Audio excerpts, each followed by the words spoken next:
औज़ुबिल्लाहिमिनश्शैतानिर्रजीम बिस्मिल्लाहिर्रहमानिर्रहीम व यकादुल्लज़ीना कफ़रू युज़लिकूनका बिस्सारिहिम लम्मा समिअू ज़िक्रा व यक़ूलूना इन्नहु लमजनून व मा हुवा इल्ला ज़िक्रुल आलमीन रब्बि इश्रह ली सदरी व यस्सिर ली अमरी वहलुल उक़दतम मिन लिसानी यफ़क़हू क़ौली। अस्सलामु अलैकुम व रहमतुल्लाहि व बरकातुहू। व्यूअर्स, बहुत शुक्रिया आपने मुझे ज्वाइन किया।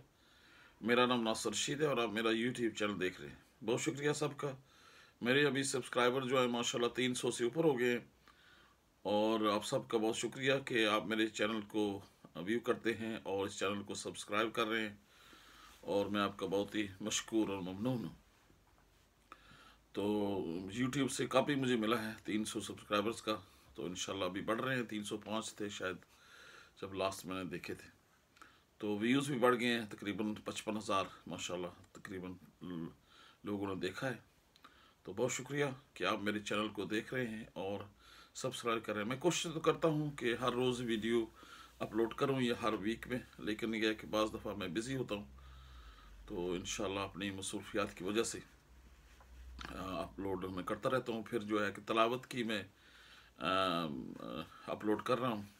मैं अक्सर जो है तलावत का मुझे बहुत शौक़ है और इंशाल्लाह मैं बचपन से ये कुरान की तलावत सुनता रहता हूँ। जब मैं वो एबटाबाद में पढ़ रहा था बरनाल में, तो वहाँ उस वक्त कारी अब्दुल बासित जो मिस्र के थे वो होते थे और ज़ियाउल हक जो जनरल ज़ियाउल हक के दौर में वो टीवी पर आते थे, तो उस दौर से मैं सुनता आ रहा हूँ।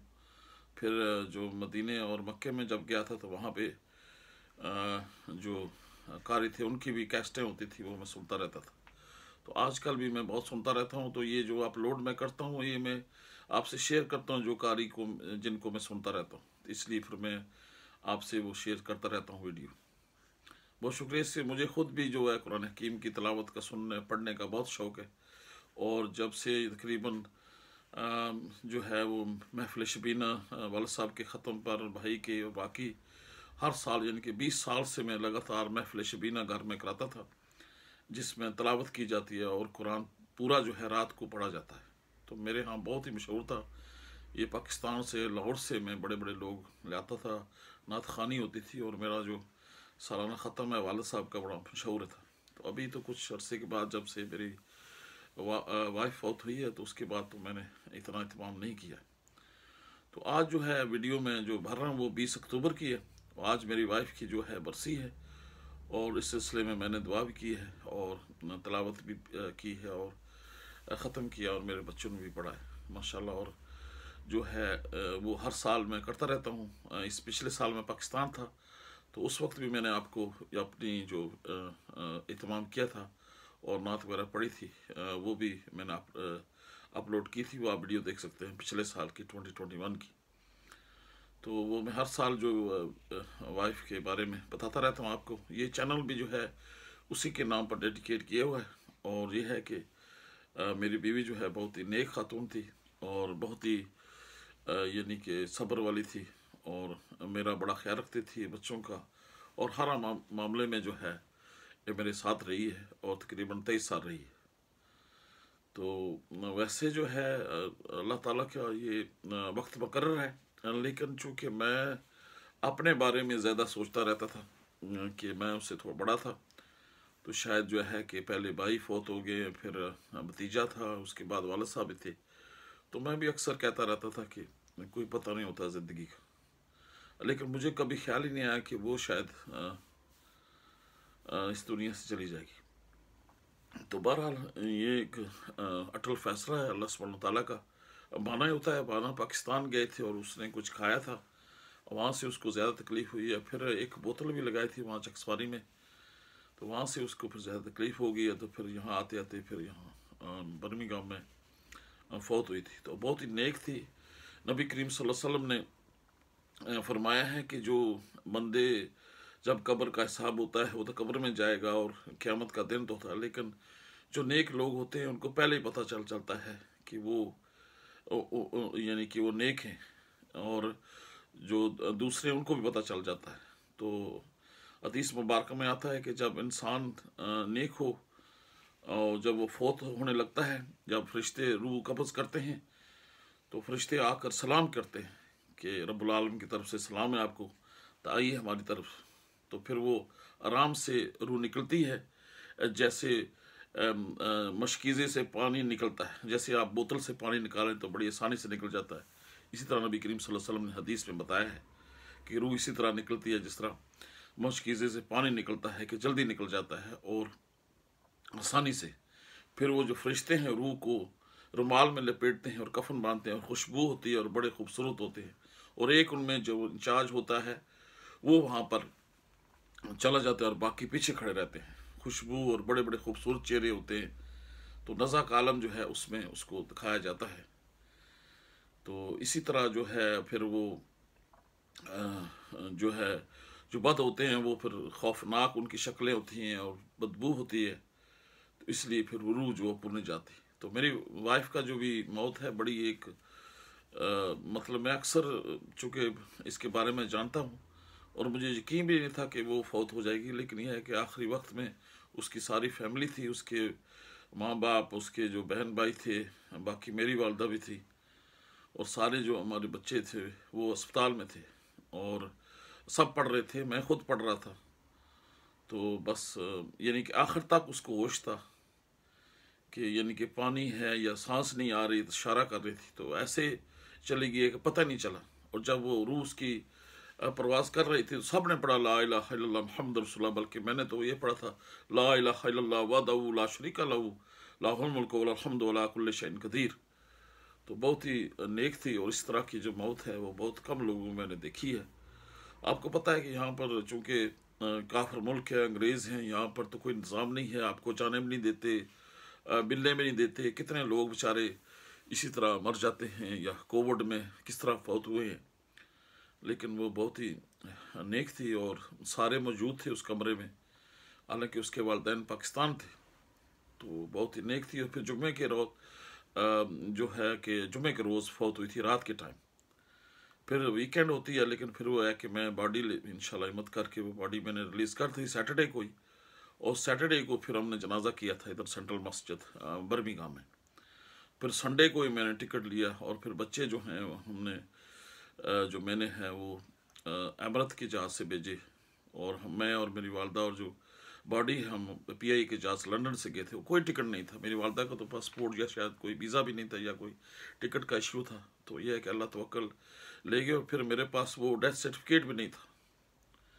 बड़े तरीके से अल्लाह के फजल करम से जो है कि वो जल्दी से उसका इत्माम हुआ है। यानी कि पता चलता है कि जब आप आदमी फौत हो जाता है तो लोग पूछते हैं जनाजा कब होगा, हफ्ते बाद होगा, 2 दिन बाद होगा। लेकिन वो बहुत ही नेक थी कि अल्लाह ताला जो है अपने नेक बंदों का ख्याल रखता है। और फिर वहीं से फिर सैटरडे को जनाजा हुआ, संडे को फिर लंदन से फ्लाइट हुई, और सोमवार वाले दिन जो है वहाँ बॉडी पाकिस्तान पहुँची थी, वहाँ भी जनाजा हुआ था। और सोमवार वाले दिन जो है वो उसको अपने कब्रिस्तान में हमने दफन किया था। तो इस लिहाज से उसकी मौत भी बहुत ही नेक है, और ख़ुद भी ये उसके यानी कि शादी के अल्लाह ताला ने उसको बहुत नवाजा था। और ये बड़ी यानी कि बात होती है इस चीज़ को समझने के लिए कि अल्लाह ताला ने मतलब औलाद भी दी, फिर मेरा कारोबार भी वसी था और बड़ा ख्याल रखती थी। हर जगह मैं जहाँ भी जाता था मेरे जो है साथ ही रहती थी। और फिर यह है कि मैं पाकिस्तान भी रहता था अपनी जो वालदा की वजह से, या अपने जो मामलात थे, तो पीछे जो है बच्चों का भी ख्याल रखती थी, और बहुत स्ट्रगल किया था, बहुत ही सब्र वाली थी, और बहुत ही नेक खातून थी। कुरान हकीम बहुत ज़्यादा तलावत करती रहती थी। शुरू में बहुत किया, फिर जब बच्चे हो गए तो वो कम पढ़ती थी। तो रमज़ान मुबारक में कुरान जो है जल्दी पढ़ लेती थी, बल्कि 2 ख़त्म कर देती थी। मैं तो इतने नहीं इस बारे पढ़ता था, लेकिन कुरान हकीम बहुत तलावत करती थी शुरू में, और बहुत शुरू से अपने घर से ही सीख के आई थी। मैं तो चलो उसको थोड़ा जो उर्दू की किताबें वगैरह थोड़ी बहुत समझा देता था, लेकिन वो खुद ही कुरान पाक जो है घर से पढ़ी हुई थी। जिस तरह माशाल्लाह मेरी जो अभी मैंने शादी की हाल ही में, तो अल्लाह ताला मेरी बीवी को सेहत फरमाए तो कामयाब करे, तो वो भी जो है कुरान पढ़ी हुई है और नमाज़ पढ़ती है, बहुत ही नेक है। तो इसी तरह जो मेरी बीवी थी वो बहुत नेक ही थी, इसी तरह उसकी मौत हुई है। और ये है कि ये जो दुआ या बरसी मैं करता हूँ, ये जो है कि नबी करीम सल्लल्लाहु अलैहि वसल्लम भी अपनी बीवी से बहुत मोहब्बत करते थे। ख़ासकर जो आपकी पहली बीवी थी हज़रत खदीजा कुबरा, तो उससे आप बहुत प्यार करते थे। तो जब वो साल हुआ तो उसके बाद फिर आयशा सिद्दीक़ा रज़ी अल्लाह ताला अन्हा से जो है वो आपने शादी की, तो वो फिर हर वक्त आप उनकी तारीफ़ करते रहते थे। तो हदीस में आता है कि आयशा सिद्दीक़ा बशरी तगाज़े हैं, तो थोड़ी जेलस हो जाती थी, तो वो कहती थी कि या रसूलल्लाह, आप उस बुढ़िया के वक्त हर वक्त उसका नाम लेते थे। तो आप सल्लल्लाहु अलैहि वसल्लम फरमाया कि आयशा, बात यह है कि जब वो मेरे साथ थी तो उस वक्त मुश्किल था, यानी कि उस दौर में नबी करीम सल्लल्लाहु अलैहि वसल्लम ने तबलीग शुरू की तो कोई नहीं था उस वक्त। तो उनकी बीवी थी हज़रत खतीजातुल कुबरा। तो जब कोई नहीं था उस वक्त, या जो खतीजा थी, खतीजातुल कुबरा रज़ी अल्लाह ताला अन्हा, तो इसी तरह फिर वो उनको याद करते रहते थे। नबी पाक सल्लल्लाहु अलैहि वसल्लम, आप सल्लल्लाहु अलैहि वसल्लम जो हैं वो रसूल पाक भी हैं, जंगें भी की, और यानी कि आपने हर काम किया, रसूल भी थे, और शादी ब्याह भी की, और अपनी बीवियों से बहुत ही मोहब्बत भी करते थे, और जब वो फौत हो गई तो उनको याद भी करते थे। यानी कि ये रसूल की बात, हम तो कोई शय नहीं है। तो फिर वो क्या करते थे कि हर साल जब कोई जानवर ज़बह करते, शीप या रैम, या यानी कि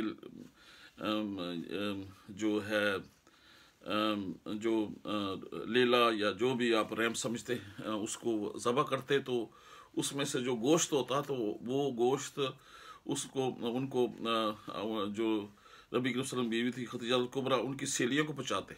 सुभान अल्लाह। ये सही बुखारी में हदीस है 5334, और सही मुस्लिम में भी है 2034, कि आयशा सिद्दीक़ा फरमाती हैं कि आप जो है वो जब भी कोई जानवर ज़बह करते तो उसमें से गोश्त निकाल के, जो खतीजातुल कुबरा उनकी बीवी थी पहली, वो उसको उन गोश्त है उनकी सहेलियों तक भी पहुँचाते थे। तो वो हर साल बरसी का ये नहीं है मतलब कि कोई एहतमाम करते थे, लेकिन जब भी ज़बह करते तो देते। तो इससे ये अंदाज़ा हो सकता है कि आप सल्लल्लाहु अलैहि वसल्लम को अपनी बीवी से कितनी मोहब्बत थी। और फिर जंग बदर में एक हार आया था, मिला था उधर से, तो फिर रसूल सल्लम की आंखों में आंसू आ गए थे कि ये हार जो है ये खतीजातुल कुबरा का है। तो इसलिए ये चीज़ें जो हैं ये जो हैं इस मोहब्बत से ताल्लुक़ रखती हैं। और फिर यह है कि नबी करीम सल्लल्लाहु अलैहि वसल्लम भी जो है अपनी बीवी को बहुत याद करते थे, तो इसलिए मैं भी उसको याद करता रहता हूँ और उसके लिए दुआगो हूँ। मौत एक बरहक है। और फिर यह है कि जो नबी करीम सल्लल्लाहु अलैहि वसल्लम की हदीस है कि जो बीवी खावंद के पहले फौत हो जाए और वो अच्छी नेक हो, तो फिर जो है वो जन्नत के जिस दरवाज़े से चाहेगी उस दरवाज़े से वो जाएगी। तो इसलिए दुआ करता रहता हूँ। उसके बच्चे भी, हमारे बच्चे दुआ करते रहते हैं। अभी तो बड़े हो गए तकरीबन 5 साल, अब उस वक्त 8-7 साल के थे, अभी तो माशाल्लाह 12-13 साल के हो गए। अब तो ठीक हो गए इंशाल्लाह, लेकिन फिर भी जो है माँ की कमी जो है वो रहती है। तो अभी इंशाल्लाह जो अभी जो नई माँ है इंशाल्लाह वो जब आएगी तो उनकी बाकी कमी भी पूरी हो जाएगी इंशाल्लाह। तो ये है कि नेक लोगों के लिए जो है कि जब मौत का वक्त उनके करीब आता है, नज़ा का वक्त, तो उनको पता चल जाता है, फरिश्ते आ जाते हैं, उनको सलाम करते हैं, फिर आते हैं कि आइए। तो बद होगा तो उनको पकड़ लेते हैं और ख़तरनाक चेहरे होते हैं। इसलिए दो ही हालत होती है, ये तीन नहीं है। मौत के वक्त बस एक ही, एक नेक होता है और एक बद होता है, दरमियाना कोई रास्ता नहीं है। लेकिन यह है कि फिर अल्लाह ताला जो हर चीज़ पर कादर है, तो इसलिए दुआ करनी चाहिए कि अल्लाह ताला जब हमें दुनिया से उठाए तो अपने नेक बंदों में शुमार करे। और जो है दुआ करनी चाहिए। बाकी ये जो ख़त्म दुआ है या बरसियाँ हैं, ये बिदत है, बन गई है, अब एक रस्म बन गई है, तो मैं भी कर लेता हूँ। इसलिए इसको करना चाहिए, दुआ के लिए एक याद दहानी होती है। तो जो नहीं करते उनको कोई गुनाह नहीं है, क्योंकि ये शरीयत में नहीं है। इसमें जो करते हैं बस उसको करना चाहिए। हमारे यहाँ ये रिवाज और रस्म है, तो इसका मैं भी कायल हूँ और मैं भी करता रहता हूँ। अपने वालिद साहब की बरसी बहुत की हैं, मेरे भाई की और तजम्मल की भी, हर जगह मैंने दुआ करता रहता हूँ। और अपनी वाइफ की भी दुआ करता रहता हूँ जब भी मौका मिला है मुझे इंशाल्लाह। तो बहरहाल मौत तो एक मुकर्रर है, किसी को कोई मालूम नहीं है कि कौन किस जगह फौत होगा। उसी अस्पताल में जहाँ मेरी वाइफ फौत हुई है, उसी अस्पताल में हमारे बच्चे हुए हैं माशाल्लाह, तो उसी से गुजरते थे। तो कभी हमारा ख्याल जब वो फौत हुई तो मुझे ऐसा ख्याल आया कि अभी हमने सोचा नहीं था कि यहाँ फौत होगी। इसलिए किस जगह फौत होना है, कब फौत होना है, कैसे होना है, ये सब अल्लाह को मालूम है, किसी को नहीं मालूम। कोई वली शली आप देखते हैं, पीर शीर इधर ही पड़े रहते हैं, कोई पता नहीं होता कब फौत होंगे, कब जान उनकी कब्ज़ होगी। इसलिए जो नेकियां करते रहें और अल्लाह को याद करते रहें, और वो नेकियां बहुत करती रहती थी, बहुत ही नेक थी। और यानी कि उसकी जो मतलब है कि वो उसने सारा निज़ाम संभाला हुआ था, मेरा भी, कारोबार का भी और पाकिस्तान भी, और जहाँ भी मैं जाता था मेरे साथ ही रहती थी। हम बहुत मुल्कों में गए, मैं जाता रहता था, दुबई, कतर, तुर्की, इधर उधर पाकिस्तान में, हर जगह मेरे साथ ही रहती थी अक्सर औकात। तो इंशाल्लाह जब मैं पाकिस्तान जाता तो वापस अगर हो जाए तो फिर मैं वापस में आ जाता था इंशाल्लाह। तो इंशाल्लाह ये बात जो है इसी तरह है कि, और दूसरा ये एक रिश्ता जो होता है ये भी एक डिवाइन है, क्योंकि सबसे पहले जो रिश्ता है अगर आप उसको गौर करें, इससे इंग्लिश में जो मैंने बताया आपको जिन्नात और बाकी, वो उर्दू में भी बात करूँगा इंशाल्लाह। तो उसमें बताया हज़रत आदम अलैहिस्सलाम और माई हवा का किस्सा। तो सबसे पहले तख्लीक की यही रिश्ते में, यानी कि खामद और बीवी का रिश्ता, तो ये भी एक डिवाइन रिलेशनशिप है। और इसको यानी कि ब्लेसिंग होती है अल्लाह सुब्हानहू व तआला की तरफ से। तो इसलिए ये बहुत ही अच्छे। और एक और हदीस है, नबी करीम सल्लल्लाहु अलैहि वसल्लम फरमाया है कि अल्लाह की नेमतों में से एक नेमत है कि उस इंसान के लिए भी कि जिसकी बीवी नेक हो। तो इसलिए दुआ गो हम उसके लिए हैं, तो अल्लाह ताला उसको जन्नत फ़िरदौस में आला मकाम अता फरमाए और उसकी मग़फ़िरत फरमाए, और हमें जो है जो सब्र अता फरमाए। सब्र तो आगे है, शुरू में मुझे बड़ी तकलीफ़ हुई है, बड़ी परेशानी हुई है, तो अभी इंशाल्लाह मैं थोड़ा ठीक हो गया हूँ, और बच्चे भी माशाल्लाह अब थोड़े ठीक हो गए, क्योंकि शुरू में